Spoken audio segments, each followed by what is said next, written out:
Okay students, so here in numerical 11.17 they are asking you that for what kinetic energy of a neutron will the associated de Broglie wavelength be this much. So हमें neutron की kinetic energy ढूंढनी है जिस kinetic energy पर उसकी associated D Broglie wavelength इतनी हो जाए. सो अगर एक न्यूट्रॉन इस काइनेटिक एनर्जी के साथ चल रहा है तो उसके साथ एसोसिएटेड जो वेव होगा उसकी वेवलेंथ इतनी हो जानी चाहिए. सो मुझे वो काइनेटिक एनर्जी ढूंढनी है. So we have seen in numerical 11.14 the relation between kinetic energy and wavelength. यहाँ काइनेटिक एनर्जी की बात हो रही है और वेवलेंथ की, तो इन दोनों के बीच की जो रिलेशन है वो ये होता है. और ये हमने कैसे ऑब्टेन किया था, will just see here. De Broglie wavelength lambda is equal to होता है h अपॉन p. अब इसके अंदर मुझे ये p की वैल्यू डालनी है. Again I want the relation between lambda and kinetic energy. तो मुझे h में तो मैं काइनेटिक एनर्जी ला नहीं सकती, तो मोमेंटम के साथ काइनेटिक एनर्जी का कोई रिलेशन मैं लेकर आऊंगी. तो किस तरीके से लेकर आ सकते हैं? See I know that kinetic energy is equals to half mv square. I want linear momentum over here. So what I'll do, I'll multiply this equation by m and divide the same equation by m. So m square into v square कितना हो जाएगा? p square. So in this way I'll obtain the value of p square. It is 2mk. तो यहाँ से फिर मैं equation 1 के अंदर p की वैल्यू डाल दूंगी. तो वो कितना हो जाएगा? From equation 1 lambda is equals to h upon, ये p स्क्वायर है, यहाँ p है, सो मुझे अंडर रूट लिखना पड़ेगा. So it will become under root 2mk. और इसमें से जब मैं k को सब्जेक्ट बनाऊंगी, इन सबको स्क्वायर कर देंगे तो रूट हट जाएगा. फिर k को जब हम सब्जेक्ट बना लेंगे तो I will obtain this equation. Okay, so now I will be using this equation to calculate the required kinetic energy of neutron. And here I'll substitute the mass of neutron. Wavelength is already given this much. So वो substitute कर देंगे तो मुझे kinetic energy मिल जाएगी. So हम substitution कर लेते हैं. So now h square जो है हमारा Planck's constant, it is 6.63 into 10 raised to minus 34 whole square divided by 2 multiply by mass of neutron. So ये आपको याद रखना पड़ेगा. It is 1.67 into 10 raised to minus 27 multiply by lambda is given. It is 1.40 into 10 raised to minus 10 meter. So whole square. So यहाँ से आपने याद क्या रखा था? एक तो ये प्लैंक्स कांस्टेंट की वैल्यू और दूसरा न्यूट्रॉन का मास. ये दोनों आपको याद रखना है. बाकी this wavelength is given to you. Now if you solve this your answer will be 6.686 into 10 raised to minus 21 joule. This answer is in joule. Now suppose if you want to convert this answer into EV, then what you have to do? You have to divide this by E.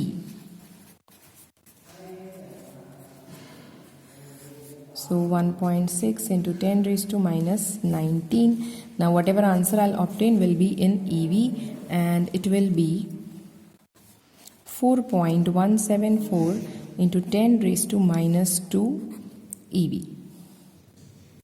Now in the second part of this numerical, you have to calculate de Broglie wavelength of a neutron which has kinetic energy given by this equation at the temperature 300 Kelvin. So now I have to calculate lambda, okay, of a neutron which has this much kinetic energy. So again I'll be using the equation showing me relation between lambda and kinetic energy, but now I have to make lambda subject of equation. So by using this equation, अगर मैं lambda को subject बनाऊंगी तो क्या हो जाएगा? I'll take lambda square here. So just see in portion B, lambda square, इसको यहाँ ले लो, lambda square is equals to h square upon 2mk. Therefore what is lambda? Lambda कितना हो जाएगा इसके ऊपर से? Lambda is equals to h upon under root 2mk. So this is my equation. Now here what is kinetic energy? वो तो दिया है इन्होंने क्वेश्चन में. Kinetic energy is 3/2 kT, where this is actually Boltzmann constant. kb है वो. Boltzmann constant की value जो है वो होती है 1.38 इंटू 10⁻⁻23. पॉसिबल है कि ये वो लोग क्वेश्चन में दे या ना भी दे. So you have to remember all these values. Lambda is only given. Planck's constant, mass of neutron and Boltzmann constant आपको पता होना चाहिए. So now will substitute the value of kinetic energy in my equation. So here instead of k मुझे kinetic energy की value डालनी है. जो formula उन्होंने दिया है हमको वो डालना है. So lambda is equals to h upon under root 2m. Instead of this kinetic energy मैं डाल दूंगी ये वाला equation 3/2 kBT. So 3/2, this is Boltzmann constant and the temperature. So this 2 gets cancelled. तो मेरा ये इक्वेशन जो है वो थोड़ा सा छोटा हो जाएगा. It will become h upon under root 2m Boltzmann constant multiply by temperature. Now I'll substitute all these values. So I'll get lambda is equals to, instead of Planck's constant I will write 6.63 into 10⁻⁻34 divided by under root, okay, by mistake I wrote here 2. Actually 2 will get cancelled, so here 3 will be remaining. So 3 multiply by, ये किसके लिए हम wavelength ढूंढ रहे थे? Neutron के लिए. आपको क्वेश्चन में न्यूट्रॉन दिया है, right? So here you have to substitute mass of neutron. It is 1.67 into 10⁻⁻27 multiply by Boltzmann constant, जो मैंने बोला था कि आपको वैल्यू याद रखनी पड़ेगी. It is 1.38 into 10⁻⁻23